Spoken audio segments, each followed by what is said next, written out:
Salut à tous, alors c'est Frédéric de la vie. Alors ce soir, je voulais vous faire une petite vidéo pour vous parler de sexualité et d'évolution. Alors je vais vous lire un petit texte que j'ai écrit, petit texte qui vous explique comment certains comportements humains se sont conservés au cours de l'évolution, bien qu'ils aient changé de fonction. Alors ce petit texte s'appelle « Les cris de la voisine ». Si ta voisine crie quand son amant lui fait l'amour, c'est que pendant des millions d'années, pour optimiser la transmission génétique, les femelles de nos ancêtres, qui n'avaient des relations sexuelles avec les mâles que pendant leur courte période de fécondité mensuelle, avaient tout intérêt, pendant l'acte sexuel, d'être les plus bruyantes possibles pour attirer un maximum de mâles, et ainsi avoir le maximum de chances d'être fécondées par de la semence fertile. Même si dans l'espèce humaine, la relation sexuelle s'est transformée d'une relation uniquement reproductive en une relation femme-homme d'échange sexe contre nourriture et protection visant à créer une dépendance sexuelle masculine à la femme et ainsi à souder le couple et assurer la survie de la mère et des petits, les femmes ont conservé ce comportement génétiquement inscrit en elles de crier pendant l'acte sexuel, non pas pour attirer le maximum de mâles lors de leur période de fécondité, mais pour inciter les mâles à jouir en elles. Si depuis la nuit des temps nos ancêtres mâles étaient attirés et excités par les cris et les gémissements sexuels des femelles, indiquant leur période de fertilité, dans l'espèce humaine moderne,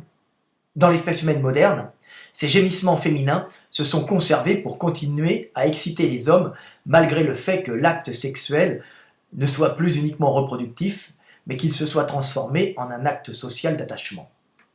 C'est ainsi que ces cris et gémissements féminins sont notablement plus intenses lorsque les femmes sont en période de fertilité,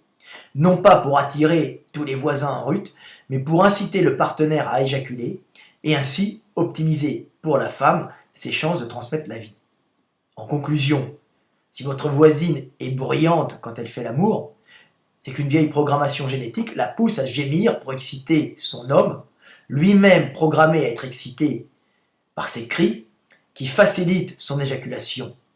Cris et gémissements féminins augmentant en intensité pendant les périodes de fertilité féminine pour inconsciemment inciter l'homme à décharger sa semence pour optimiser les chances de fécondation de l'ovule.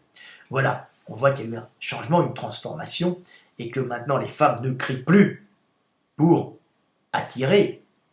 un maximum d'individus, d'hommes, au moment dans cette brève période, un jour par mois, ou 2 jours, ou 3 jours par mois, ou quelques jours, où elles sont fécondes, alors que l'homme, lui, est fécond en permanence. Donc, elles ont intérêt à être le plus bruyantes possible quand elles se reproduisent. Alors, chez nos ancêtres,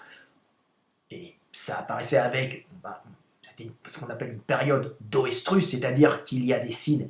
extérieurs qui indiquent que la femelle, que la femme, est féconde. Donc en général, par exemple, chez les singes, c'est le rougissement des fesses. Alors depuis qu'on est passé en position verticale, ce rougissement des fesses est moins visible puisque les callosités fessières sont passées en dessous. C'était des muqueuses périanales qui rougissent. Donc en position debout, on ne les voit plus. Donc il a fallu changer en fin de compte de principe pour attirer les mâles. Donc les femelles ont dû devenir plus bruyantes et avec des positions, la croupe un peu tendue vers l'arrière pour attirer les hommes, une façon d'être plus attractive pour attirer les hommes. Mais en savane, bien sûr, le problème, c'était que les femmes ne pouvaient pas s'éloigner des arbres, parce que la savane, il n'y a pas d'arbres partout pour pouvoir se réfugier, il y a beaucoup de grands prédateurs, donc elles étaient confinées près des arbres, près des points d'eau, prêts à monter au moindre danger, c'est-à-dire au moindre prédateur, et c'était les mâles qui allaient chercher de la nourriture dans cette savane avec des bâtons, parce que les femelles avec des bébés dans les bras ne pouvaient rien faire. Donc, celles qui ont survécu, c'est donc celles qui ont vu leur période d'oestrus, c'est-à-dire leur aspect changeant, leur modification de comportement quand elles étaient en période de fécondité, hein, donc faisant que les mâles se sont à ce moment-là reproduits avec les femelles qui se sont reproduits avec les femelles en échange, avec cet échange de sexe contre nourriture, c'est-à-dire qu'il y a eu une perte de la reproduction mensuelle pour avoir une sexualité permanente, hein, permettant aux femmes de se nourrir, puisque les hommes devenaient dépendants affectivement de l'épouillage des femmes et des actes sexuels qu'elles acceptaient de se faire par les hommes, donc de la jouissance masculine. Donc les hommes allaient à la conquête de la savane, conquête du monde, hein, de l'énergie, pour apporter cette énergie à la femme qui daignait bien, en fin de compte, offrir son corps, offrir ses attentions, offrir sa tendresse, son épouillage contre de la calorie, de l'énergie, puisque l'homme ne donne rien, ne donne pas quelque chose contre rien, il faut qu'il ait quelque chose, la nature a ses subterfuges, et il n'y avait pas cette conscience de transmettre la vie, il y avait simplement ce désir de jouissance qui entraînait cette protection de l'homme sur la femme. Donc les groupes qui en sont vécus, c'était les groupes où les femelles n'avaient plus cette période de fécondité marquée, mais où la sexualité était quasi permanente, pour que les hommes revenant des chasses en savane échangent cette attention contre du sexe. Donc échange sexe contre nourriture, pour le bien, en fin de compte, des petits, puisque ça permettait aux femmes qui pouvaient passer au des arbres, donc d'aller chercher la nourriture, d'être correctement alimentées, bien qu'elles ne pouvaient pas elles-mêmes chercher la nourriture dans cet espace trop dangereux avec un bébé dans les bras. Hein. Donc on a vu apparaître ce système qui est compensé, en fin de compte, par ces cris de femmes, qui, pour optimiser ces périodes-là d'ovulation, criaient pour attirer un maximum de mâles, pour optimiser en fin de compte la fécondation de l'ovule. Progressivement, avec le développement du cerveau, il y a eu un attachement d'un homme et d'une femme pour pouvoir en fin de compte éduquer et protéger les femmes et éduquer des petits à croissance lente qui avaient besoin d'avoir un père et une mère en permanence pour les éduquer aux structures extrêmement complexes des nouvelles sociétés pré-humaines,